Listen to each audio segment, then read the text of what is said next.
てないため絶対サービスキープしろこっちかフォロースルーに祝って絶望へのプレリュードを聞けそしてハードスタートは手わかん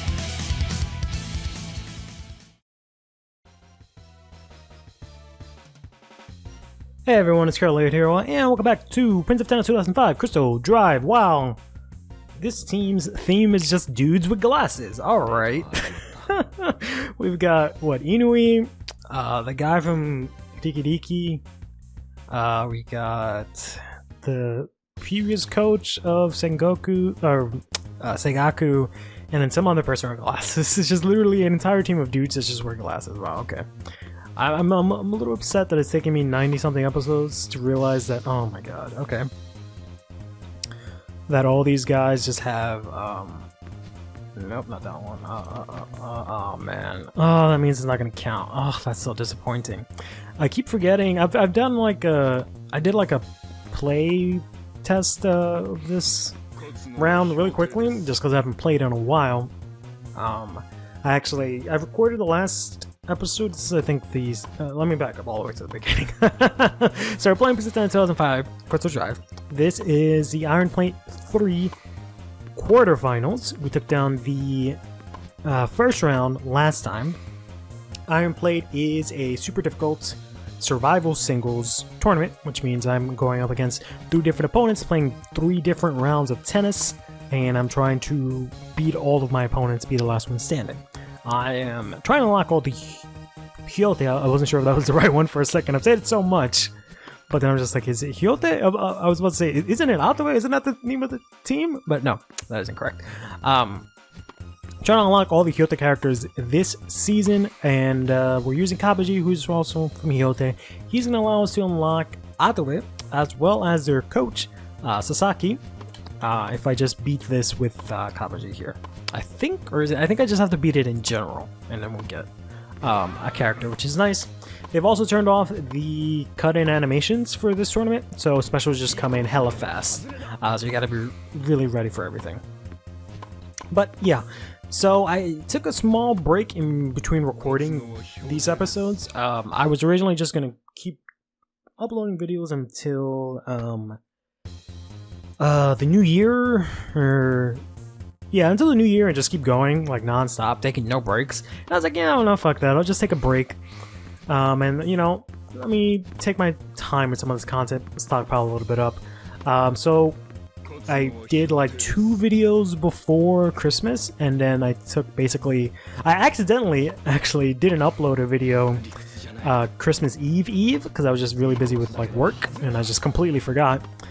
So instead I was just like, fuck it, I just won't upload a video today. And then Christmas Eve came around, and I was like, yeah, let's just take a break. Who gives a shit, right?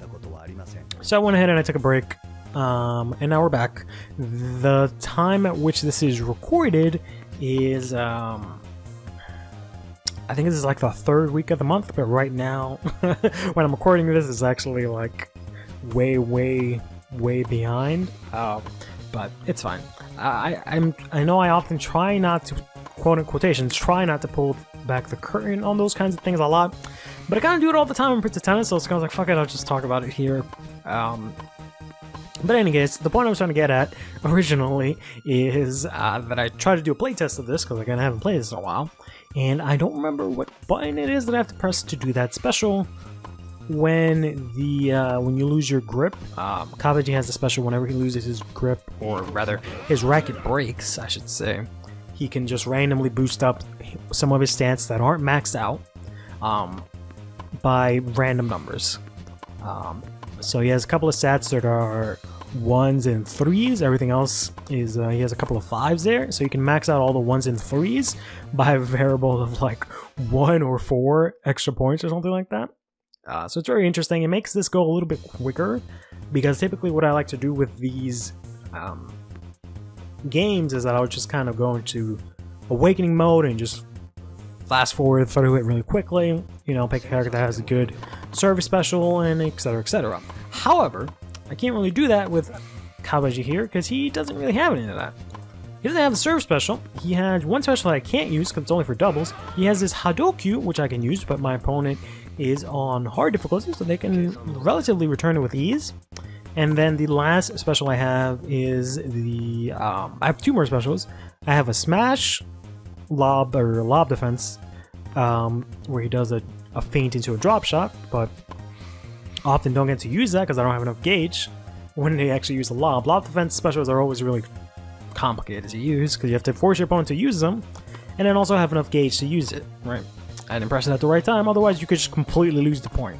But in any case, and my last special is the one I just talked about, where I can just boost up random stats after I lose my racket, which isn't super hard to accomplish because he does have extremely low grip.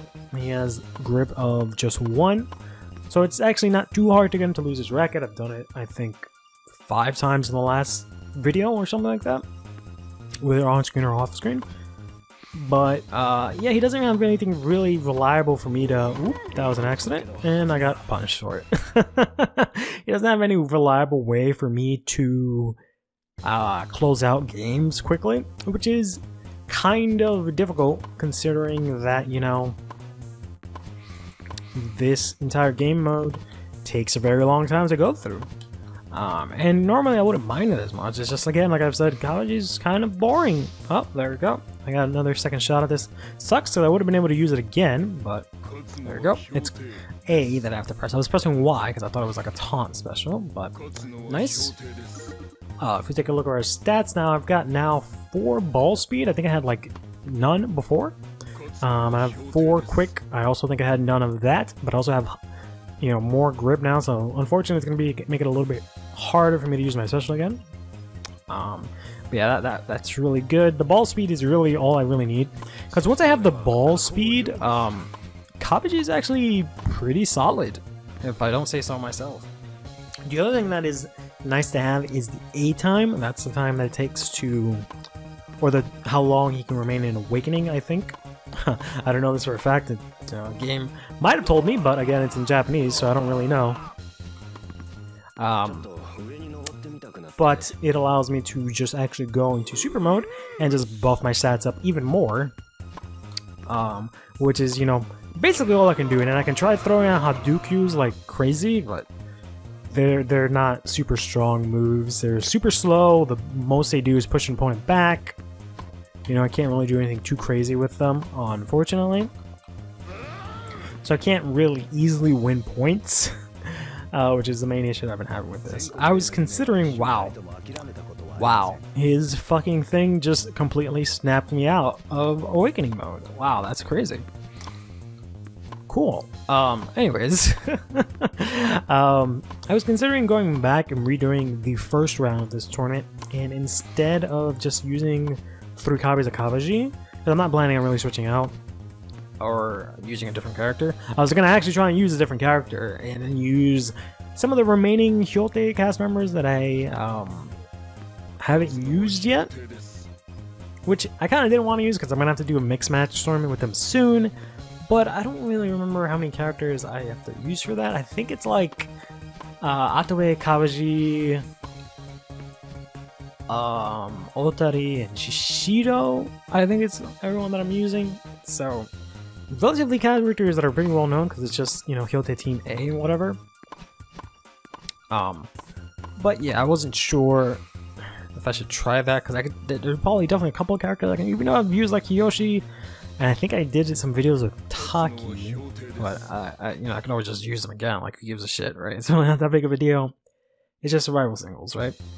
But especially since most of the times I don't even end up losing my first player in these survival single tournaments. I just end up plowing through it with just the first one. Sometimes we'll get to the second one, so it would have been kind of meh. It's not the kind of thing where like I would want to frontline with Kabaji either, so I'm just gonna stick to it and then see if we can easily get through this. This time I actually read the lob and I was able to hit the move for once, but we're about to get hit with a special, I think. Nope, okay. I was hoping he would use it just to see if it could maybe break my grip, but I kind of don't think that's gonna happen right now, because 3 is pretty respectable when it comes to grip strength, unless he goes into super mode and he hits me with the super shot or whatever the hell you want to call it. then he'll maybe break my racket. But he doesn't have any gauge right now, so I don't know if that's actually gonna happen. So we're just gonna have to play some nice, slow, solid tennis. Which, you know, I wouldn't mind. I actually enjoy tennis, even if it's at like a slow pace. I'm not really a player, I guess mainly because like my serve is really bad, but I'm not really a player that focuses on like going through points extremely quickly and like, you know, very fast aggressive tennis. That's a lot more slow, methodical, you know, getting a lot of rallies in kind of deal. But when it comes to a video game that I'm trying to record myself doing it, it makes it a little difficult because I don't know if that same love can be transferred over via, you know, an electronic medium like that, both in terms of like the actual game of tennis, I'm enjoying it, and then watching it. I don't know if it's exactly the same thing. I guess because it's not as relatable, I'm not sure. I've never really understood why people watch sports. I know that like I liked watching tennis, but that's probably because I played tennis, right? So I really enjoyed it. So I never understood why people that like don't play basketball or like football or baseball or any of those sports really enjoyed watching them if they're not like actively playing them. Because like even now I don't really watch tennis. I only really watched it before when I was, you know, really playing a lot of tennis, because it was kind of like you know, seeing it, your oh, got me. Seeing your something you know practice, but on like a super high level, right? So it was kind of like served as like motivation, right? Where some people, they watch football as like entertainment and stuff like that, and I don't know, I don't really find it too entertaining. Specifically football, like NFL and stuff like that, I don't find that entertaining at all. Because there's just so much like stop gaps, and there's just a lot of like they play for like 5 seconds and then they stop, and then it's back to a huddle and preparing everything. It's just too much of that stuff, right? Whereas like if I'm playing a game, it's a different story. Like if I'm actually playing football, it's a different story because I'm actually there, you know. I need that time to catch my breath and all that kind of stuff, right? So it's kind of enjoyable, but when it comes to watching it, it's not so much. But in any case, I've gone ahead and I cut through all of my opponents here. It didn't take as long as I thought, but this last game was pretty interesting just because my opponent here actually used some special that raised their power stat, which then caused me to end up, you know, losing my racket. Then I used my special that boosts my own stats, and I managed to boost my ball speed up to the max, which ended up being to their detriment because we were on grass, which makes, you know, ball speed even faster, so I was able to just clean them out pretty quickly. But in any case, take care of yourself.